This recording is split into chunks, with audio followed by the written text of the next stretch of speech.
پاکستانی اداروں کی طرف سے بھی، اسٹیٹ بینک کی طرف سے بھی، کہ معیشت کا حجم جو ہے وہ 1 سے 2% کے درمیان معاشی ترقی ہوئے گی. لیکن اس کے بعد جو ہم نے پیکیجز انٹروڈیوس کیے، جو ایک بہترین بجٹ پچھلے سال ہم نے پیش کیا، حکومت کی کووڈ کے اوپر اچھی حکمت عملی اور کاروباری افراد کے ساتھ اور اپنے ہمارے کسان بھائیوں کے ساتھ بیٹھ کے جو ہم نے پالیسیاں مرتب کیں، اس کے بعد ہمیں فوری طور پہ ہی یہ سامنے نظر آنا شروع ہو گیا کہ لارج اسکیل مینوفیکچرنگ یعنی بڑی سطح کی جو صنعت ہے اس میں بڑی تیزی آ رہی ہے. ایکسپورٹس کے اندر ہمیں بڑی تیزی نظر آئی. ہمارے کسان بھائیوں کو گنے کی صحیح قیمت ملنا شروع ہو گئی. وزیر اعظم صاحب نے گندم کی قیمت جو مقرر کی جاتی ہے حکومت کی طرف سے اس میں بھی اضافہ کیا، جس سے گندم کی پیداوار میں بھی اضافہ ہوا. رائس اور میز میں بھی ہمیں ریکارڈ اضافہ ملا. اس کے بعد ہمیں اسٹیٹ بینک کی طرف سے معیشت کی جو بڑھنے کی رفتار ہے اس کو بڑھا کے 2% سے 3% کر دیا گیا. لیکن ہمیں پھر بھی صنعت سے اچھے سگنلز آتے رہے، معیشت مزید مستحکم ہوتی رہی، فارن ایکسچینج ریزروز جو ہیں وہ بڑھتے رہے. اور میں آپ کے سامنے کچھ اعداد و شمار رکھنا چاہوں گا جس کی بنیاد پہ آج میں سمجھتا ہوں کہ کووڈ کے بدترین جو ڈیوسٹیشن ہے، جو تباہی اس نے پوری دنیا میں مچائی ہے اور عالمی منڈیوں میں مچائی ہے، اس کے باوجود جو جی ڈی پی گروتھ کے جتنے ٹارگٹس تھے، یعنی کہ جو ہم نے اپنے لیے ہدف سیٹ کیے تھے، اس سے الحمدللہ زیادہ اور 4% کے قریب ہم G D P growth in شاء اللہ تعالیٰ اچیو کریں گے. بہت سارے اینالسٹس کا تو یہ خیال ہے کہ جس طرح ہماری بڑے سطح کی صنعت جو ہے وہ پھل پھول رہی ہے، اور اس کی میں آپ کو تفصیل دوں گا، تو یہ شاید 4% سے بھی زیادہ جب ایکچوئل فگرز ریکنسائل کیے جائیں گے جون 30 کے بعد، تو شاید اس سے زیادہ نمبر جو ہے وہ سامنے آئے. بہرحال سب سے پہلے ایکسپورٹس کی بات کہ مارچ کے مہینے میں 3.2 ارب ڈالر کی ایکسپورٹ رجسٹر ہوئی، جو پاکستان کی تاریخ میں سب سے زیادہ ہے. جو ہماری ریمیٹنسز آتی ہیں، جو اوورسیز پاکستانی رقوم بھیجتے ہیں پاکستان، اس میں جولائی اور جولائی سے لے کے اپریل تک 2021 تک 29% کا اضافہ ہوا، اور پاکستان کی تاریخ کا سب سے زیادہ اضافہ اور رقم ہمیں دیکھنے میں اس سال ملے گی. پاکستان کے فارن ایکسچینج ریزروز، آپ کو یاد ہوئے گا کہ جب نون لیگ کی حکومت اپنے آخری سال میں ایک بالکل عارضی سی اور ایک غبارے کی طرح ایک معاشی ترقی صرف 1 سال کے لیے دینے کی خاطر انہوں نے اپنے فارن ایکسچینج ریزروز میں 40% کمی کی تھی. آج ہمارے الحمدللہ کمرشل بینکس کے اور اسٹیٹ بینک کے اندر جو ڈالر ریزروز ہیں وہ 23 ارب ڈالر کے ریزروز موجود ہیں، جو 2016 سے لے کے اب تک کی ہائیسٹ سطح پہ ہے. جو ہمارے ٹیکس کے ٹارگٹس تھے وہ بھی ہم اچیو کر رہے ہیں، اور ان کو بھی انشاءاللہ تعالی ہم حاصل کریں گے. 15% گروتھ ابھی تک ہمیں اس کے اندر مل رہی ہے. بڑی سطح کی صنعت کا میں نے آپ کو بتا دیا، 9% جو ہے وہ اوسطاً اس کی 9 مہینوں میں 9% گروتھ سامنے آئی ہے. اور اس کی جو انڈیکس ہے لارج اسکیل مینوفیکچرنگ کی، وہ 175 پہ کھڑی ہے، جو جس کے ذریعے ہم میجر کرتے ہیں انڈسٹریل آؤٹ پٹ کو، جو جنوری 2021 میں 175 تھی، اور یہ پاکستان کی تاریخ کی ہائیسٹ انڈیکس ہے. اور ہائیسٹ ایور پروڈکشن جو ہے وہ بھی ہمیں جنوری کے مہینے میں ملی لارج اسکیل مینوفیکچرنگ کی. اس سب کے نتیجے میں جو ہمیں سب سے اچھی چیز یہ نظر آ رہی ہے کہ ہمارا کرنٹ اکاؤنٹ جو ہے وہ $950 ملین سے زیادہ سرپلس میں ہے. اور یہ ہم شروع سے کہتے رہے ہیں کہ دیکھیں، معاشی ترقی کے 2 جز ہوتے ہیں، یا تو آپ اس کو اپنے پیروں پہ کھڑے ہو کے اپنی صنعت کے زور پہ، اپنی زراعت کے زور پہ آپ آگے لے کے جا سکتے ہیں، یا آپ ایک عارضی سا غبارہ بنا سکتے ہیں، امپورٹ بڑھا کے، روپے کو اوور ویلیو کر کے، اسٹیٹ بینک سے نوٹ چھاپ کے. اور یہ غبارہ جس طرح نون لیگ نے اپنے آخری 1 سال میں صرف 5.4% گروتھ، آخری 1 سال میں، اس سے پہلے 4 سال میں یہ نہیں تھی معاشی ترقی ان کی، آخری 1 سال میں یہ کرنے کے لیے انہوں نے کیا. پاکستان کا سب سے بڑا کرنٹ اکاؤنٹ ڈیفیسٹ انہوں نے، خسارہ انہوں نے رن کیا، اور فارن ایکسچینج ریزروز میں 40% کمی لے کے آئے. 11 ارب ڈالر کے لونز لیے، 10 ارب ڈالر کی شارٹ ٹرم بورنگ کی، صرف اس 1 سال میں 5% سے زیادہ گروتھ لینے کے لیے. اور خود جب چلے گئے تو عالمی اداروں نے پاکستان کی معیشت کو ڈاؤن گریڈ کر دیا، حالانکہ 5% گروتھ تھی. عالمی اداروں نے معیشت کو ڈاؤن گریڈ کر دیا کیونکہ انہیں نظر آ گیا کہ اس گروتھ کی بنیاد کوئی نہیں ہے. اور خود ان کے سابق وزرائے خزانہ جو تھے انہوں نے کہنا شروع کر دیا کہ جو بھی نئی حکومت آئے گی اس کو IMF کے پاس فوراً جانا پڑے گا. تو یہ حقیقت تھی مسلم لیگ نون کی اس 1 سال کی اور آخری سال کی صرف معاشی ترقی کی. لیکن آج الحمدللہ ہم معاشی ترقی میں جو بڑھاؤ دیکھ رہے ہیں اس میں ہمارا کرنٹ اکاؤنٹ بھی سرپلس کے اندر ہے، ہمارے فارن ایکسچینج ریزروز میں بھی اضافہ ہو رہا ہے، ہمارے ایکسپورٹس میں ریکارڈ اضافہ ہو رہا ہے. میں آپ کو یہ یاد دلاتا چلوں کہ نون لیگ کے 5 سال میں ایکسپورٹس میں کمی آئی تھی, میں یہ صرف یاد دلانا چاہوں گا, لیکن ہماری اس میں اضافہ ہو رہا ہے اور لارج اسکیل مینوفیکچرنگ میں ہماری ریکارڈ اضافہ ہو رہا ہے. ہم اسٹیٹ بینک سے جو انہوں نے 7,000 ارب روپے لیے تھے, ہم کوئی پیسہ نہیں لے رہے, کیونکہ آئی ایم ایف کی ایک پری کنڈیشن بھی ہے کہ اب آپ نوٹ چھاپ نہیں سکتے, لیکن وہ یہ سمجھتے تھے کہ شاید یہ مفت قرضوں کا ذریعہ ہے جسے آنے والی اگلی حکومتیں اتاریں گی, اور وہ ظاہر ہے کہ اب ہمارے اوپر بوجھ ہے اور وہ ہم اتار تو رہے ہیں, لیکن ہم نے خود ایسا کوئی عمل نہیں کیا. تو یہ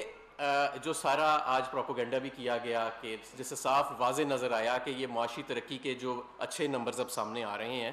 اور وہ نمبر جو سامنے آ رہے ہیں وہ کسی خسارے کے زور پہ نہیں کھڑے, تو اس سے شاید قائد حزب اختلاف گھبرا گئے تھے. لیکن میں ان کو یہ بتانا چاہتا ہوں کہ یہ اسحاق ڈار کے نمبر نہیں ہیں, یہ حقیقت پر مبنی نمبر ہیں. وزیر اعظم عمران خان نے جس طرح نیوٹرل امپائر کی روایت سیٹ کی تھی کرکٹ میں, اسی طرح انہوں نے آتے ساتھ جو پہلا حکم جاری کیا تھا وہ یہ کہ پاکستان بیورو آف اسٹیٹسٹکس کو نکال دیا جائے وزارت خزانہ سے اور اس کو منسٹری آف پلاننگ میں رکھ دیا جائے, اور نیشنل اکاؤنٹس کمیٹی جو ہے وہ اب مکمل طور پہ آزادانہ طریقے سے یہ کر رہی ہے. اور ویسے بھی اس کے علاوہ بہت زیادہ آپ نے دیکھا کہ جو پرائیویٹ اینالسٹس ہیں اور کچھ ایکوٹی گروپس ہیں وہ پہلے سے یہ پریڈکٹ کر رہے تھے کہ پاکستان میں 4% سے زیادہ جو ہے وہ معاشی ترقی کی شرح ہو جائے گی, اور یہ کافی مہینوں سے وہ کہہ رہے تھے, تو وہ بھی صحیح ثابت ہوئے اور ہمارا اپنا بھی یہی اندازہ تھا. اب آگے جو ہم نے چلنا ہے, میں آپ کو یہ یقین دلاتا ہوں وزارت خزانہ کی طرف سے بھی اور تمام حکومت کی ٹیم سے بھی اور وزیر اعظم صاحب کی, کہ آنے والے سال میں, یعنی یہ جو ہمارا فائنینشیل ایئر ہوتا ہے یہ 1 جولائی سے شروع ہوتا ہے, تو 1 جولائی سے آنورڈز اس معاشی ترقی کی رفتار میں مزید اضافہ ہوئے گا. اور جو پی ٹی آئی کے جو جتنا ٹرم ہے ہمارا, اس میں ہم معاشی ترقی کی رفتار کو مزید تیز کریں گے. صنعت کا پہیہ مزید تیز چلے گا, زراعت کا پہیہ مزید تیز چلے گا. ہمارے کسان کو اسی طرح ریکارڈ, نہ صرف کہ ریکارڈ اس کی پروڈکشن اللہ کے فضل سے ہوئے گی, بلکہ انشاءاللہ تعالیٰ اسے اسی طرح اپنی رقم بھی پوری ملے گی, اور اس سے روزگار بھی پیدا ہوئے گا اور غریب کی جیب میں آمدن کا بھی اضافہ ہوئے گا. تو ایک تو یہ ہے کہ ہم معاشی ترقی کی رفتار میں مزید اضافہ چاہتے ہیں. دوسری چیز یہ کہ ہم یہ اضافہ خساروں کے زور پہ نہیں چاہتے.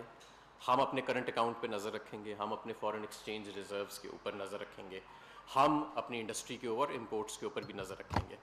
اور اس کو ایک بیلنسڈ طریقے سے آگے لے کے چلیں گے. نمبر 3, اس وقت قیمتوں کی پوری دنیا میں ایک بڑھاؤ آیا ہوا ہے, خاص طور پہ کھانے پینے کی قیمت میں.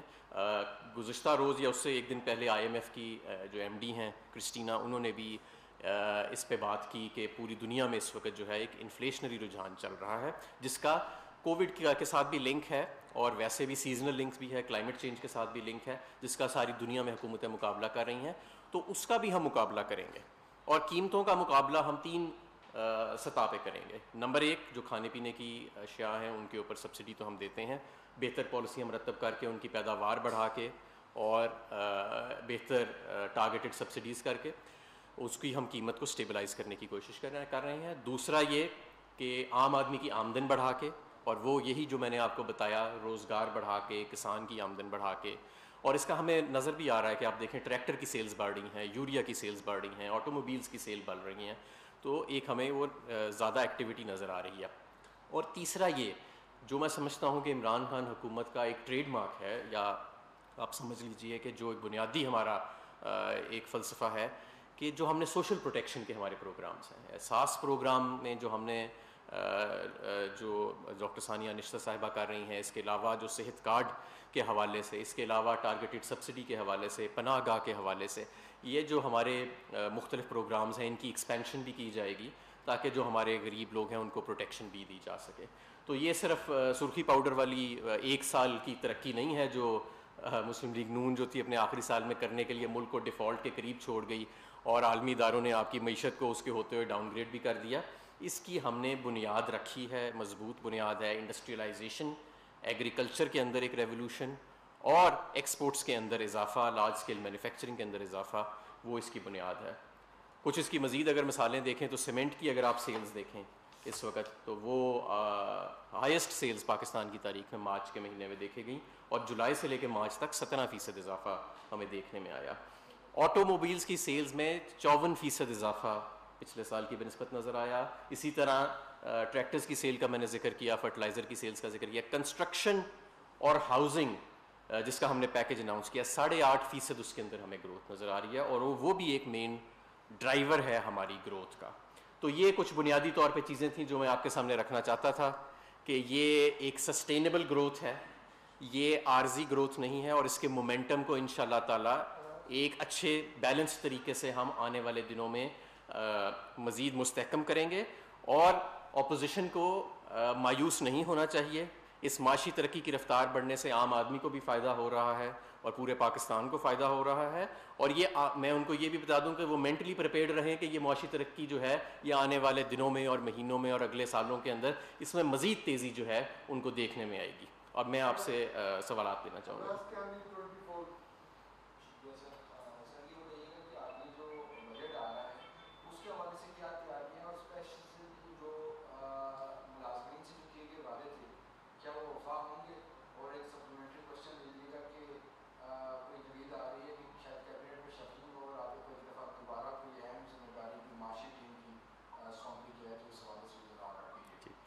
دیکھیں, جو آخری سوال ہے اس کے میرے پاس تو کوئی انفارمیشن نہیں ہے, لیکن جو میں یہ ضرور کہنا چاہوں گا کہ پیز کے حوالے سے بالکل اس مرتبہ پیش رفت ہوئے گی, اور دو چیزیں ہیں, ایک تو تنخواہ کو بڑھانا ہے, اور ایک جو ان کے اندر عدم توازن موجود ہے مختلف محکموں کی تنخواہوں میں اس کو بھی ٹھیک کرنا ہے, اور اس کے اوپر وزارت خزانہ پے اینڈ پینشنز کمیشن جو نرگس سیٹھی صاحبہ کا ہے اس کے ساتھ مل کے وہ کام بالکل کر رہے ہیں, تو یہ بالکل ہوئے گا. جی ہمارا صاحب ایک مائیگا کہ جو مہنگائی کا ایشو ہے وہ بہت بڑا ایشو ہے. رمضان پورا پورا لوگوں نے بہت زیادہ قیمتیں ادا کی, انفلیشن کافی اوپر تھا, ڈبل ڈیجٹ میں گیا, اور ابھی تک یہ سلسلہ چل رہا ہے. پچھلے وزیر خزانہ کی چھٹی بھی اسی وجہ سے ہوئی تھی. تو مہنگائی کو کس طرح کنٹرول کریں گے؟ اگر نیا بجٹ آ رہا ہے, عوام کے اوپر اضافی ٹیکسز کا بوجھ یا ایسی چیزیں تو نہیں کرنے جا رہے کہ جس سے ان پہ اضافی بوجھ ہے, کیونکہ 6 ٹریلین کا ٹارگیٹ ہے, اگر اس سے تھوڑا کم بھی کریں گے تو آپ کو یہ میئرز تو دینے پڑیں گے. سیکنڈلی, آئی ایم ایف کا جو پروگرام ہے اس پہ کچھ ان سے دوبارہ رابطہ کب ہو رہا ہے؟ کیونکہ آپ لوگوں نے کہا تھا, گورنمنٹ نے کہا تھا کہ شرائط بہت سخت ہیں, ایسے اقدامات نہیں لیں گے کہ عام آدمی پر بوجھ پڑے. تو آئی ایم ایف کے ساتھ اب باقاعدہ یہ ساری چیزیں سامنے رکھ رہے ہیں کہ ان کا جو پروگرام ہے وہ ریوائز ہوگا. جی, جو آپ کا پہلا سوال ہے, میں اس پہ ابھی مہنگائی پہ میں نے کافی تفصیلی بات کی, تو ہم اس کا مسلسل مقابلہ کر رہے ہیں. آپ دیکھیں کہ ہم نے اسی لیے جو تیل کی قیمت ہے اس کو نیچے رکھا ہے, اور دنیا کی جو چند ممالک ہیں جہاں سب سے کم تیل کی قیمت ہے وہ پاکستان ہے. آپ ارد گرد دیکھ لیں تو آپ کو 25 سے 30% ہم سے زیادہ تیل کی قیمت جو ہے وہ ملے گی. اور پی ڈی ایل کو ہم نے ریڈیوس کر دیا, سیلز ٹیکس کو 17% سے نہیں بڑھایا. ماضی میں تو جب قیمت نیچے جاتی تھی تو 56% تک وہ لے جاتے تھے, لیکن ہم نے یہ سارا پاس آن کیا ہے اپنے کنزیومر کو. تو اور جہاں تک کھانے پینے کی اشیاء ہیں, آپ دیکھیں اس وقت عالمی منڈی میں ایڈیبل آئل کی قیمت جو ہے جتنی بڑی ہے پاکستان میں اس سے کم بڑی ہے. اسی طرح اگر آپ چینی کا دیکھیں کہ جتنی عالمی منڈی میں چینی کی قیمت بڑی ہے پاکستان میں اس کی بنسبت تھوڑی کم ہے. گندم کی قیمت بھی عالمی منڈی میں تقریباً اتنی ہی بڑی تھی جتنی پاکستان میں آٹے کی قیمت بڑی تھی, لیکن ہم اس کو بھی ٹارگیٹڈ سبسڈی کے ذریعے ایڈریس کر رہے ہیں. تو یہ دو چیزیں ہیں. ایک تو جب ہماری حکومت آئی تو کیونکہ ایک 30 سے 40% پاکستانی روپے کو اوور ویلیو رکھا گیا تھا فارن ایکسچینج ریزروز خرچ کر کے سارے اور قرضہ لے کے, اس کی جب کریکشن آئی تو کچھ قیمتوں میں اضافہ ہوا. اور دوسرا یہ کووڈ اور سیزنل چینجز کے بعد دنیا میں جو ایک انفلیشن کا رجحان آیا, ان دونوں چیزوں سے ہم ٹیکل کر رہے ہیں. پچھلے سال کی بنسبت پچھلے سال 14% قیمتیں بڑھنے کی شرح تھی, اس سال وہ 8% کے قریب آ گئی ہے, لیکن اس میں مزید بہتری کی گنجائش ہے. تو ہم اس کے اوپر جد و جہد کر رہے ہیں, اور انشاءاللہ تعالی اس کا جلدی ثمر ملے گا لوگوں کو. جہاں تک آئی ایم ایف کے ساتھ بات ہے کانٹیکٹ کی, تو ہمارا مسلسل کانٹیکٹ ہے آئی ایم ایف کے ساتھ. ان کا ریزیڈنٹ ریپرزینٹیو کا دفتر یہاں پہ وزارت خزانہ کے ساتھ ہی تقریباً اسی بلڈنگ میں موجود ہے, تو ایک مسلسل ہمارا رابطہ ان کے ساتھ موجود ہے. میری کل رات بھی جو ہمارے مشن چیف ہیں واشنگٹن میں, ان سے انرجی کے حوالے سے ٹیلی فون کے اوپر ایک کانفرنس ہوئی ہے, تو we are constantly in touch. جی صاحب, آپ نے مہنگائی کے حوالے سے بتایا کہ انٹرنیشنل جو پرائسز ہیں وہ بڑی اپ ورڈ رہی ہیں, جبکہ نئے جو وزیر خزانہ ہمارے شوکت الدین صاحب ہیں انہوں نے اپنی پہلی پریس کانفرنس میں کیٹاگوریکلی یہ کہا ہے کہ جو پاکستان بیورو اسٹیٹسٹکس ہے ان کا میتھڈ جو ہے طریقہ کار ہے مہنگائی کے ہم آپنے کا جو پیمانہ ہے وہ ٹوٹل 35 سٹیز پورے ملک میں, باقی دیگر چھوٹے شہروں میں دیہی علاقوں کی جو مہنگائی کی شرح ہے وہ اس میں شامل نہیں ہے. اس کا مطلب یہ ہے کہ پاکستان شماریات بیورو پر جو شوکت الدین صاحب نے عدم اعتماد کا اظہار کیا ہے, تو مہنگائی کی شرح کے حوالے سے آپ کے جو موقف ہے وہ ٹھیک نہیں ہے کہ گورنمنٹ جو کہہ رہی ہے کہ مہنگائی جو ہے وہ انٹرنیشنل مارکیٹ کی وجہ سے، بلکہ اس میں پی بی ایس کا ایک رول ہے. دوسری بات یہ ہے سر کہ پاور سیکٹر میں جو آئی ایم ایف کی کنڈیشنز تھیں اس میں سپر ڈیٹ بھی بڑھا اور ہمارے جو قرضے لینے کی شرح ہے وہ بھی بہت زیادہ بڑھی. اس کو آپ کیسے کیٹر کریں گے؟ اور جو بجلی کی قیمتیں جو کل کیبنٹ کی ایک سمری سرکولیٹ کر کے آپ نے دی، اس کی آپ وضاحت فرمائیں گے کہ آپ پاور منسٹری کہہ رہی ہے کہ 8 پیسے اضافہ ہوا ہے، جبکہ جو سمری اپروو ہے وہ 1.72 کی ہوئی ہے. اگر اکتوبر میں جو ٹیرف ایڈجسٹمنٹ ہے 1 سے بائی ₹1.62 ختم ہو جاتی ہے، تو کیا اکتوبر کے بعد صرف 8 پیسے بڑھے گا یا 1.72 بڑھے گا یا ایک اس کے وجہ؟ جی آپ کے 3 سوال ہیں جی. پہلا سوال جو ہے وہ آپ کا پی بی ایس کے حوالے سے ہے. جیسے میں نے پہلے فرمایا کہ پہلے عرض کیا میں نے کہ جو ہم نے پی بی ایس کو آتے ساتھ ہی علیحدہ کر دیا تھا فائنانس ڈویژن سے، اسی لیے کہ ماضی میں سوالات اٹھتے رہے کہ گروتھ کو اوور اسٹیٹ پی بی ایس کے ذریعے کیا جاتا تھا یا انفلیشن کو انڈر ایسٹیمیٹ کیا جاتا تھا. لیکن یہ تو میں آپ کو گارنٹی دیتا ہوں کہ ایسی کوئی چیز عمران خان صاحب کے ہوتے ہوئے جو خود احتسابی میں یقین رکھتے ہیں، اور اسد عمر صاحب جن کے نیچے ہے آپ، جو میں سمجھتا ہوں کہ ایک باصول آدمی ہے اور آپ سب کا ان کے ساتھ انٹریکشن رہتا ہے، سوال ہی پیدا نہیں ہوتا. دوسرا یہ کہ پی بی ایس کے کچھ فارمیٹس ہیں رپورٹنگ کے جس طرح ساری دنیا کے ہوتے ہیں، وہ کئی دہائیوں سے وہی چلے آ رہے ہیں. وہ ظاہر ہے کہ ہر 3-4 سال بعد انفلیشن کی ری بیسنگ ہوتی ہے، نئے اسٹیٹسٹیکل میتھڈز جس طرح آپ کی ڈیموگرافکس چینج ہو رہی ہیں، پاپولیشن کی تعداد چینج ہو رہی ہے، کنزمپشن میتھڈز چینج ہو رہے ہیں، تو وہ چینج ہوتی ہے. تو شوکت ترین صاحب نے اس چینج کی بات کی تھی کہ جس طرح ہر ادارے میں ریفارم اور امپروومنٹ چلتی رہتی ہے، اس طرح پی بی ایس میں بھی ظاہر ہے کہ وہ چل رہی ہوگی. نمبر 1. نمبر 2 سرکولر ڈیٹ کے حوالے سے اس کی جو اس کے 2 ہیں. ایک تو سٹاک ہے سرکولر ڈیٹ کا جو آلریڈی اس کا حجم کتنا ہو چکا ہے، اور ایک فلو ہے کہ اس میں ہر سال اضافہ کتنا ہوتا ہے. تو اس میں امپروومنٹ 2 سٹیجز میں آئے گی. پہلے جو اس کا فلو ہے یعنی کہ جو اس کا اضافہ ہے اس کو ختم کیا جائے گا، اس کو سلو کیا جائے گا، اور اس کے بعد اس کو پھر ریورس کیا جائے گا جو سٹاک ہے. تو اس کی جو فلو کی ڈیسیلریشن ہے وہ شروع ہو چکی ہے، اور اس کے اوپر ہم کانسٹنٹلی اس میں آئی پی پی ری نیگوشیشن کا بھی شامل تھا، ایک ایل این جی ری نیگوشیشن کا ایک جز شامل تھا، اس کے اندر انڈسٹریل پیکج جو ہم نے دیا جس سے کنزمپشن بڑی وہ شامل تھا، ٹی این ڈی لاسز جو ہیں اس کے اندر کچھ امپروومنٹ آئی تھی ایک وہ شامل ہے. اور ہم ابھی بھی اس کے اوپر مسلسل جد و جہد کر رہے ہیں، سبسڈیز کو مزید بہتر ٹارگٹ کر رہے ہیں اور ٹیرفس کو ریشنلائز کر رہے ہیں. یہ انشاءاللہ تعالی ہم سرکولر ڈیٹ کے اوپر ایک ہمارا مینجمنٹ پلان ہے جو باقاعدہ موجود ہے، اور اس کے آئی ایم ایف کے ساتھ بھی وہ طے شدہ ہے، جس کے ذریعے اس کے پہلے ہم نے فلو کو ریڈیوس کرنا ہے اور اس کے بعد ہم نے سٹاک کو ایڈریس کرنا ہے. اور اس کے اوپر انشاءاللہ تعالیٰ یہ کیونکہ بڑا وسیع سبجیکٹ ہے، تو جب یہ ہم پلان فائنلائز کر لیں گے تو بجٹ کے بعد ہم انشاءاللہ تعالیٰ آپ سے اس کے اوپر تفصیلی بات کریں گے. تیسری آپ نے بات کی کوارٹرلی ٹیرف ایڈجسٹمنٹ کی کہ اکتوبر میں کیا. ہمیں نیپرا نے یہ کہا کہ آپ ₹1.70 کے 72 پیسے آپ فوری طور پہ بڑھائیں. ہم نے انہیں یہ کہا کوارٹرلی ٹیرف ایڈجسٹمنٹ کر کے، ہم نے یہ کہا کہ یہ کوارٹرلی ٹیرف ایڈجسٹمنٹ بہتر ہے کہ اکتوبر میں کر لی جائے جب تقریباً اسی کی رقم کی کوارٹرلی ٹیرف ایڈجسٹمنٹ، کیونکہ یہ ایک لمیٹڈ میعاد کے لیے ہوتی ہیں، وہ خارج ہو رہی ہے تو وہ سیٹ اپ ہو جائیں گی، اور جو اس کا نیٹ امپیکٹ کسٹمر پہ آئے گا وہ 8 پیسے آئے گا. اور یہ ہم نے نیپرا میں بھی درخواست دائر کر دی ہے، اور ہمیں امید ہے کہ انشاءاللہ تعالیٰ یہ ہماری درخواست جو ہے وہ تسلیم کر لی جائے گی. تو اس کا جو اکتوبر میں امپیکٹ آئے گا وہ پھر 8 پیسے کا آئے گا. لیکن 1.72 کا تو منظوری دی ہے نہیں، 1.72 کی انہوں نے وفاقی کابینہ نے کہا ہے کہ نیپرا کے آگے آپ درخواست جمع کرائیں کہ اس کو آپ اکتوبر کے اندر لے جائیں جب تقریباً ₹1.60 کا خارج ہو رہا ہے. تو ٹیرف جو ہے کنزیومر کے لیے اس پہ 8 پیسے کا ہی فرق اکتوبر میں پڑے گا.